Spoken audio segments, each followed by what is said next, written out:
NEET paper leak হয়েছিল না তখন আমাদের আমাদের পাশের রাজ্যের ঝাড়খণ্ডের মুখ্যমন্ত্রী কি বলেছিল একবার তোমরা শুনো।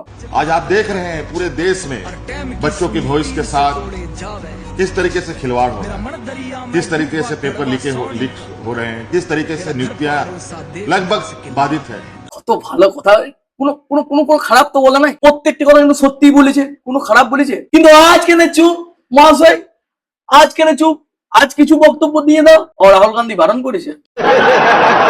সিজেপি হচ্ছে একটা ফ্রড পার্টি এবং এই পার্টি ফরেন থেকে ফান্ড নিয়ে পড়ে এতদিন এই প্রোটেস্ট চালাচ্ছে। আর এরা স্টুডেন্টদের জন্য ঝাড় বরাবর কিছু ভাবে না, এরা স্টুডেন্টকে ঢাল বানিয়ে এরা নিজের স্বার্থসিদ্ধি লাভ করেছে। আর কোনো কারণ নাই এর পিছনে, মানো আর না মানো তোমরা। আর এরপরেও এই আমার কমেন্টে অনেকে আসবে সিজেপি কে ডিফেন্ড করার জন্য, আমি তাদেরকে বলছি এখনো যদি চোখ খুলে না দেখতে পাও যে এই পক্ষপাতিত্ব, এই দ্বিধাচারিতা, আমি বারবার বলছি যে নিটের জন্য যেটা হয়েছিল, বাকিরাও যে স্টুডেন্ট, কর্ণাটকের স্টুডেন্টরাও স্টুডেন্ট, ঝাড়খণ্ডের স্টুডেন্টরাও স্টুডেন্ট, আর পাঞ্জাবের স্টুডেন্টরাও স্টুডেন্ট।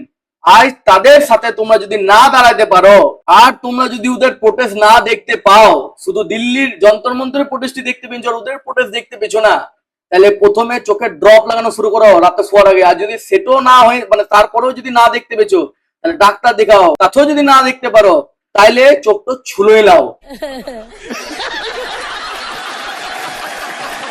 में पेपर लीक का कुछ आया है, वहां प्रोटेस्ट कर रहे हैं स्टूडेंट्स बड़ी संख्या में, एक एक्सपेक्टेशन बढ़ गई है सीजेपी से कि क्या आप लोग इस तरह के मूवमेंट्स में क्या कोई प्लान है? तो हम जल्दबाजी में कुछ ऐसा नहीं करना चाहते कि मतलब जल्दबाजी में कुछ कर ले या हर मुद्दे पर कुछ कर ले, क्योंकि अगर आपको कोई भी इंसान ये कह रहा है ना उसके पास हर चीज का सोल्यूशन है, वो इंसान झूठ कह रहा है उससे। সত্যি কথা বলতে হাসি পায় তাদের উপর যারা এই লোকগুলাকে, এই পার্টিটাকে সাপোর্ট করেছে।